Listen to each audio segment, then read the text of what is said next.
राजकोट येथील छत्रपती शिवाजी महाराजांच्या पुतळ्याला आज कोकण विभागाचे प्रादेशिक अभियंता शरद राजभोग यांनी भेट दिली आणि त्याच्यानंतर त्या ठिकाणी काही शिवप्रेमींनी घोषणाबाजी सुद्धा केलेली होती। आपल्यासोबत काही शिवप्रेमी आहेत। मला सांगा, आता तुम्ही नेमकी घोषणाबाजी केली होती ते नेमकं काय कारण होतं?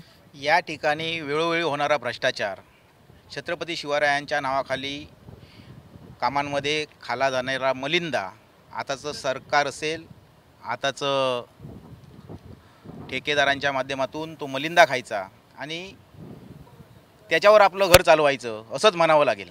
शेवटी ते आपला इलेक्शनमध्ये तो पैसा वापरू देत, अन्य ठिकाणी वापरू देत, पण आपलं घर चालवायचं असं आताचं काम या ठिकाणी चाललेलं आहे।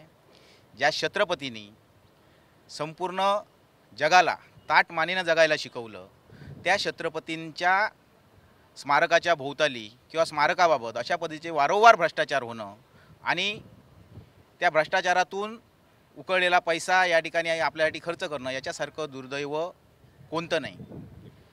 आताच या ठिकाणी राजभोग म्हणून अधिकारी आले होते, त्यांनी सुद्धा या ठिकाणी मान्य केलं की या ठिकाणी हे जे आजूबाजूचा परिसर आहे किंवा त्यावेळी झालेला शिव प्रतिमा होती किंवा तो स्टॅच्यू होता, तो या ठिकाणी टेम्पररी पद्धतीचा केला होता असं त्यांच्या तोंडातून वक्तव्य आज आम्हाला ऐकायला मिळालं। नक्की मला सांगा, काय नेमकं आता तुम्ही ज्यावेळी हे केलं तेव्हा काय सांगण्यात आलं? काय अधिकाऱ्यांनी तुम्हाला आश्वासन दिलं? अधिकारी दरवेळीप्रमाणेच आश्वासन दिलं की आम्ही चौकशी करू, इथे एक कमिटी नेमू।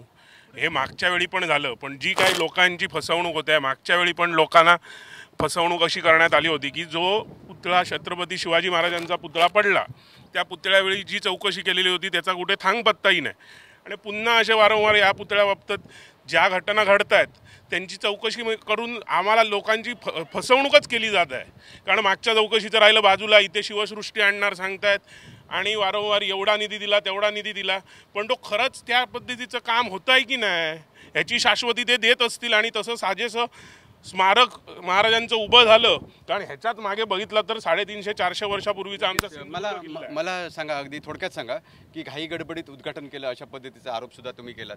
हां, आम्ही केलेलो आणि काम चालू असताना वारंवार सांगत होतो की हे काम भोगस चालू आहे, भोगस चालू आहे। त्यावेळी शासनाने जर आत्ता अधिकारी देतात तेव्हा अधिकाऱ्यांचं लक्ष दिलं असतं तर आज हे घडलं नसतं। आणि दुर्दैवाची गोष्ट म्हणजे एवढी की ही शिवाजी महाराजांच्याबद्दल एक पुतळा पडला त्यावेळी आणि आता साईडचं खचलं आहे। असं वारंवार किती वेळा आमच्या मालवण सह सिंधुदुर्ग जिल्ह्याची महाराष्ट्र शासन किती वेळा लाच घालवणार आहे? अगदी थोडक्यात सांगा की आता काय आश्वासन दिले आणि कशा पद्धतीने तुम्ही या कामाकडे बघताय, काय कशा पद्धतीने भ्रष्टाचार झाला? अधिकाऱ्यांनी मान्य केलं की आमची चुकी आहे, त्याचाच आमचा विजय आहे। आणि फक्त इव्हेंट करण्यासाठी हा घाई गडबडीने केलेला कारभार आहे। पुतळ्याबद्दल किंवा पुतळ्याच्या फाउंडेशनबद्दल आमचं कुठलंही दुमत नाही आहे, ते चांगलंच आहे। परंतु आजूबाजूचा परिसर तो केला आहे ना, तो इव्हेंट ह्यांना साजरा करायचा होता, त्यासाठी घाई गडबडी टेम्पररी काम केलं ते अधिकाऱ्यांनी मान्य केलं आहे। आणि ह्या कामात PWDच्या लोकांनी अतिशय दिरंगाई केलेली आहे किंवा निष्काळजीपणा केलेला आहे। ह्याला जो दगड वापरायचा असतो तो लॅटॅट चांगल्या पद्धतीचा वापरला पाहिजे होता, तो वापरला गेला नाही। कॉम्पॅक्शन व्यवस्थित झालं नाही, त्यामुळे हे खचलेलं आहे। आपण पाहत आहे की इथे शिवप्रेमींनी नाराजी व्यक्त केलेली आहे। एकूणच जर बघितलं तर काम जे आहे ते निकृष्ट दर्जाचं झालं आणि त्यामुळेच हे सुशोभीकरणाला जो काही धोका पोचला अशा पद्धतीची माहिती सुद्धा त्यांनी दिलेली आहे। कॅमेरामन सुमित गजनेसह विकास गावकर, TV9 सिंधुदुर्ग।